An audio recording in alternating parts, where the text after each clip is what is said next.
কালকে যেমন ইংরেজিতে দিয়েছিল যে বাংলায় মেল একই 12:10 বিস্ফোরণ হবে পাসপোর্ট অফিসগুলোতে। এই মেল তারপরে বন্ধ করে দিয়েছেন। এখন আপাতত সবাইকে পাবলিক বের করে দিলাম, আমরা বাইরে বসে আছি। কালকের মতনই আসবে কি বলছে প্রশাসন।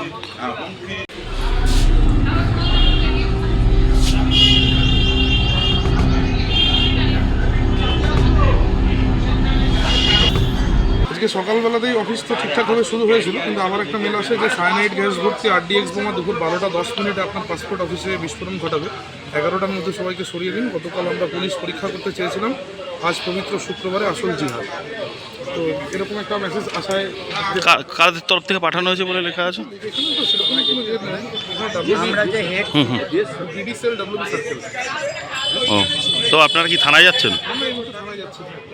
আমরা থানা থেকে কারণ এটা প্রশাসনকে কথা বলছি, এটা আমি বলে দিচ্ছি।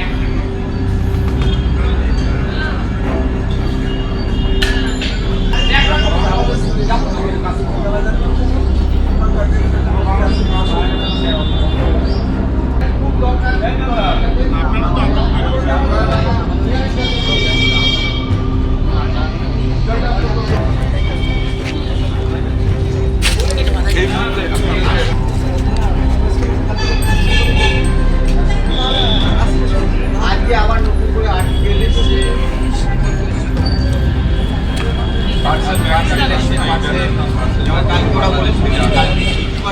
অ্যাকচুয়ালি তো এটা বড় চক্রান্ত শুরু হয়েছে সমগ্র ভারতবর্ষ জুড়ে। পাসপোর্ট অফিস পোস্ট অফিস যে আমাদের যে কার্যালয়গুলো আছে ভারত সরকার বা রাজ্য সরকার যেখানে যেখানে যে প্রতিষ্ঠানগুলো আছে সেখানে টার্গেট করে সমাজটাকে যেভাবে পরিচালিত হয় সেটা একটু ধ্বংস করার একটা চক্রান্ত শুরু হয়েছে। ভারতীয় যে যোগাযোগ ব্যবস্থাটা উপরে তাড়া হাতানোর চেষ্টা করছে, তার জন্য এই মেলগুলো আসছে। হ্যাঁ, প্রশাসন সঠিকভাবে তদন্ত করুক এবং দৃঢ় বিশ্বাস ভারতবর্ষ সেই জায়গায় আজকে পৌঁছে গিয়েছে, কোথা থেকে মেল আসছে এবং কারা মেলটা করছে খুব তাড়াতাড়ি সেটা উদ্ধার হবে এবং তার যথাযথ দাদা যে হুমকি মেল এসছে সেখানে উল্লেখ করা হয়েছে 12:10 সময় বিস্ফোরণ ঘটানো হবে। এখন প্রায় 12:30 বেশি বাজে, পুলিশের কোনো দেখা নেই। তো এই ব্যাপারে পুলিশ প্রশাসনের দায়িত্ব, যেহেতু এটা রাজ্য সরকারের আন্ডারে সেন্ট্রাল গভর্নমেন্টের একটা অফিস, আইন কানুন তো সম্পূর্ণ দেখার দায়িত্ব রাজ্য সরকারের। আমরাই প্রশ্নের উত্তর দিতে পারবো। এখনো পর্যন্ত আসলো না কেন? এই প্রশ্নের উত্তর আমি কী করে দেবো? আসলো না কেন তারাই উত্তর দেবে, যেহেতু তাদের বা পুলিশ প্রশাসন আইন শৃঙ্খলা রক্ষার দায়িত্ব তাদের। যদি সেন্ট্রালের দায়িত্ব তো নিশ্চয়ই সেন্ট্রাল স্টেপ নিত। রাজ্য সরকারের দায়িত্ব রাজ্য সরকারের আসা উচিত ছিল এত সময়। পুলিশ প্রশাসন গতকালকে এসেছিলেন শেষের দিকে, আজকেও 12:20 দিয়েছে যে টাইমটা, তারপর এখন অবধি আসেননি।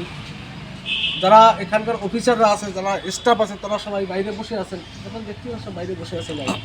আপনারা বারবার বলেছেন যে রাজ্য জঙ্গিদের আতুর ঘর হয়ে গেছে এবং তারপর পরপর 2 দিন এই ঘটনা, একদিন আদালতে মেল এসেছিল। দেখুন, এটা আতুর ঘর বকলমে মমতা ব্যানার্জি তৈরি করে দিয়েছে। কারণ মমতা ব্যানার্জি তার ভোট ব্যাংককে সুরক্ষিত রাখতে গিয়ে আজকে দেখুন ভারতবর্ষের যে কোনো স্টেটে কোনো সমস্যা ঘটলে তার কানেকশান পশ্চিমবঙ্গের সাথে জড়িয়ে থাকছে। পশ্চিমবঙ্গের মুর্শিদাবাদ, মালদা, দক্ষিণ চব্বিশ পরগনার সঙ্গে জড়িয়ে গেছে। আজকে এর জন্য যদি আপনারা দেখেন তাহলে সম্পূর্ণ দায়িত্ব এখানকার যিনি পুলিশ মন্ত্রী আছে তাকে নেওয়া উচিত। আর তিনি যদি সঠিকভাবে এই কাজগুলো সঠিকভাবে একটা বীজ রোপণ হওয়ার আগেই, যদি চারাটা প্রস্ফুটিত হওয়ার আগেই যদি সেই চারাটাকে অচিরে মেরে দেওয়া হতো, আজকে কিন্তু এই বাড়বান্তটা হতো না। যেটা মমতা ব্যানার্জি চারা গাছটাকে বাড়ার সুযোগ দিয়েছে, আজকে একটা বটবৃক্ষ আকারে ধারণ করেছে, তার জন্য এই প্রবলেমগুলো সমগ্র পশ্চিমবঙ্গ জুড়ে হচ্ছে। পোস্ট অফিসের কর্মীরা যারা আছেন বা ছিলেন তারা বলছিলেন যে আমাদের এখানে তো দিনে হাজার হাজার পার্সেল আসে যেগুলো ডেলিভারি করতে হয়, এবং আমাদের এখানে সেরকম মেটাল ডিটেক্টর বা সেরকম স্ক্যান করার কোনো মেশিন নেই যে আমরা দেখতে পারবো যে ভিতরে কী আছে। সেই বিষয়টা কী বলবেন? দেখুন, এটা আজকেই আমরা শুনলাম, যেহেতু এটা সেন্ট্রাল গভর্নমেন্টের অফিস।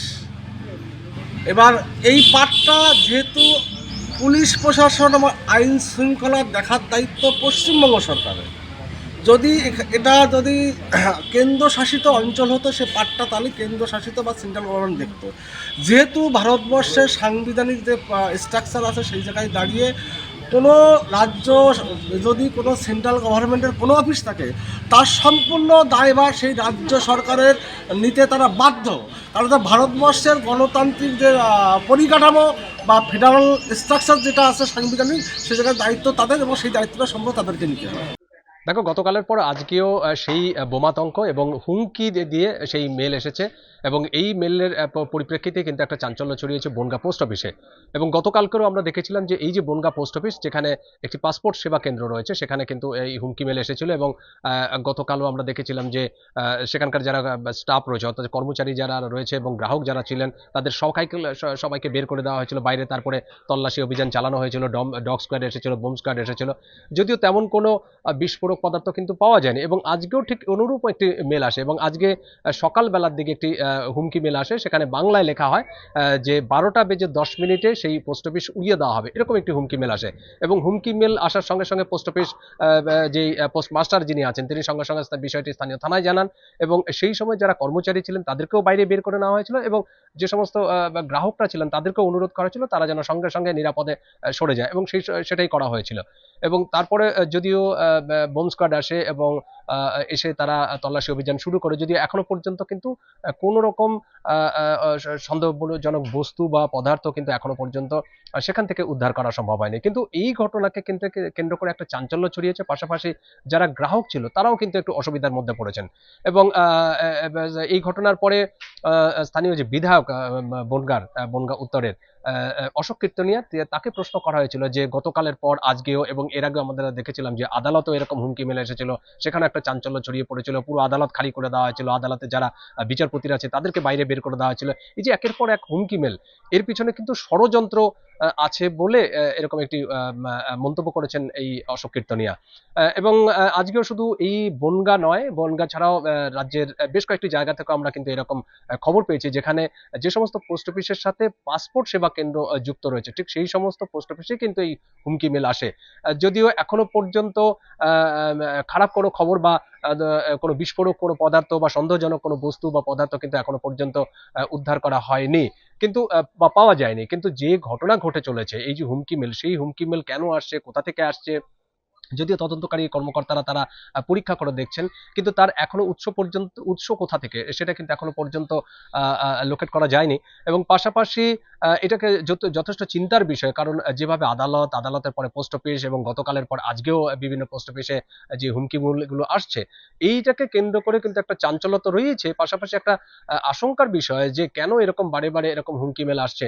যদিও তদন্তকারী কর্মকর্তারা যারা আজকেও এসেছিলেন, ডগ স্কোয়াডের কর্মকর্তারা বা বনগাঁ পুলিশের তরফ থেকে, যদি এ ব্যাপারে কোনো মন্তব্য করতে চাননি, কিন্তু বিজেপির যে বিধায়ক, স্থানীয় যে বিধায়ক অশোক কীর্তনিয়ার যে মন্তব্য, সেই মন্তব্য কিন্তু যথেষ্ট তাৎপর্যপূর্ণ, কারণ তার যেটি বক্তব্য সেটি হচ্ছে এর পিছনে কোনো ষড়যন্ত্র থাকলেও থাকতে পারে।